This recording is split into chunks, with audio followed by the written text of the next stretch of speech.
Well, Dallas Cowboys fans, it seems like we just got a very, very clear indication as to who's the early front runner for that first round pick by the Dallas Cowboys. Let's go ahead and take a listen to this clip and be sure to subscribe for more Dallas Cowboys content on the regular, even when I'm feeling under the weather. I don't know if y'all can hear it in my voice, but bruh, I am getting my ass kicked right now by whatever heebie-jeebies I done called. Let's get right into it, man. All right, so we're going to be taking a listen to here is a clip from Matthew Golden from the Kay Adams Show, brought to you by FanDuel. We're going to take a listen to this clip because it actually is going to reveal some very interesting things. And I don't know about you, but usually when we hear players speak about Jerry Jones in this fashion, it's because Jerry probably has some type of handshake deal in place with him. Let's take a listen. Matthew, I saw that you met Jerry Jones and you said he was, what is it? Let me see what this says. What is this photo? Why is it every time that I ask a prospect and I even just say the name Jerry Jones, their faces light up like the one that, like you're. See, and that's the thing, man.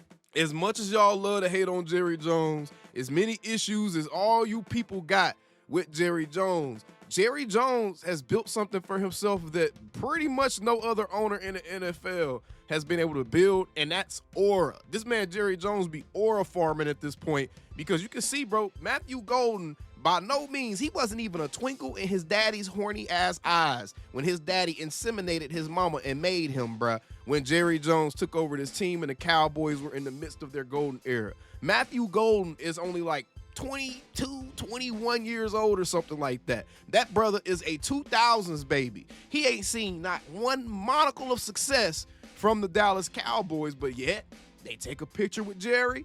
It's a photo op opportunity. They meet Jerry. They're meeting a local celebrity. They're meeting a football hero. So regardless of how y'all feel about it, bro, Jerry Jones and who he is as an entity within football community still carries some weight even with these younger cats, man. So let's keep going. And you can't honestly place a value on something like that when your owner has that type of cachet to where he has that celebrity-like appeal to the younger athletes. I think that is honestly a bonus for the Cowboys, and it's part of the reason why we've continued to see, even though we haven't won it forever, bro, we continue to see these young guys and these young players say, hey, man, I grew up a Cowboys fan. I love the Dallas Cowboys. There's a reason this fan base is the way it is. It's not because of Jerry Jones specifically, but the mechanism is that he's gone about promoting this team and making sure this team stays relevant in the public eye, regardless if they're winning or losing.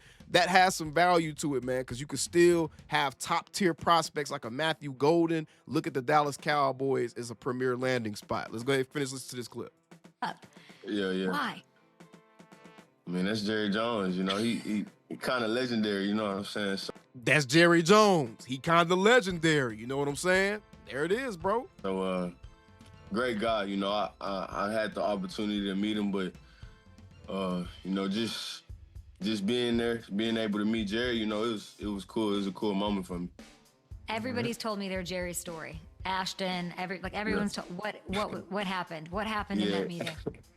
He told me to call my mom, so I FaceTimed her. See, Jerry doing that type of stuff. I'm telling y'all, bro, when Jerry starts trying to meet prospects' parents and he's forming relationships above just a football level, that's the one thing that y'all got to pay attention to with Jerry Jones. He is going to form a relationship, a close personal relationship with guys that he feels like is going to make his brand some money in the future, bro. And he's already kind of forming that bond with Matthew Gold, calling his parents. But listen, keep listening. That's ain't even the part yet. I think Alicia? He told me to call my mom. So man, Kay Adams said Alicia like she been invited to the cookout and stuff. Boy, this is crazy. I ended up calling her, FaceTimed her. I was like, I got a surprise for you, and Coach Jerry was talking to her. That's the part I wanted y'all to hear. That's the part I wanted y'all to hear right there. Matthew Golden didn't refer to Jerry Jones as the owner, the GM, none of that. That man just referred to Jerry Jones as Coach Jerry.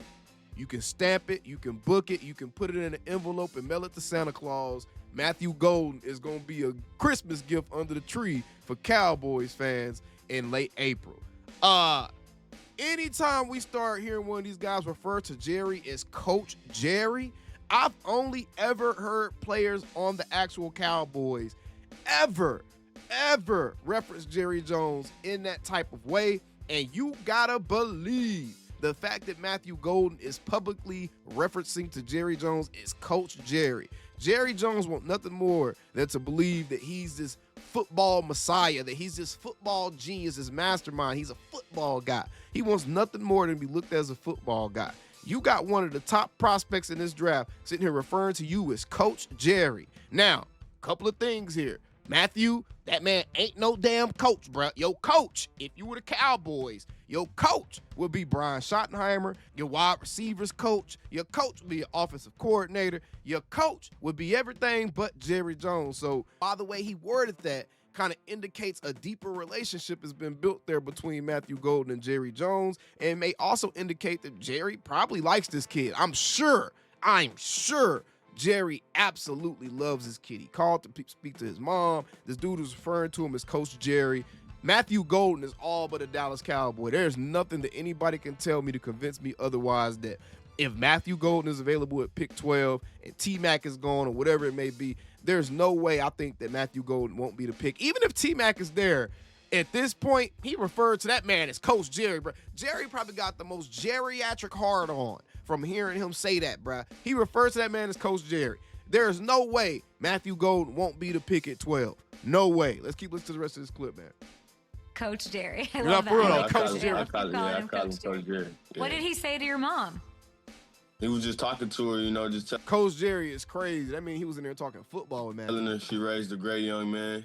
You know, all the hard work paid off, and she did a tremendous job with me. See, there it is. So Jerry pretty much done gave his speech saying, yeah, we're going to pick your son. If he's at 12, he's good as picked by the Dallas Cowboys. So to me, this rings similar as a situation like the Ezekiel Elliott situation in his draft, where it was pretty much a foregone conclusion that the Cowboys wanted to pick a Jalen Ramsey, but because the board fell a certain way and Ezekiel Elliott was still there, they ended up going with Zeke.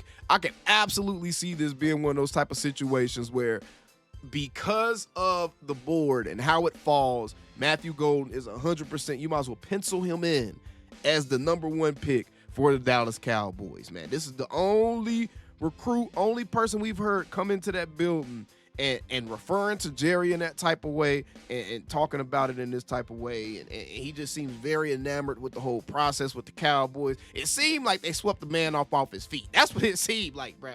But either way, Matthew Golden more than likely will be the number one pick for the Dallas Cowboys, just based off of that conversation right there. You have to think that he was told at the end of the interview if he's still there at 12, they're probably going to pick him, right? So I would be shocked if he's available and he isn't the pick for the Cowboys. And I think the rest of it really probably just depends on how the board falls, who ends up falling, who doesn't fall, who gets picked a little bit earlier, whatever it may be. But we are 1 week away from the NFL draft, y'all, and things are starting to heat up a little bit now. But either way, appreciate you guys tuning in. How about them Cowboys? See y'all in the next one, man. Calling me, texting me, paging me, asking me, am I still in ball?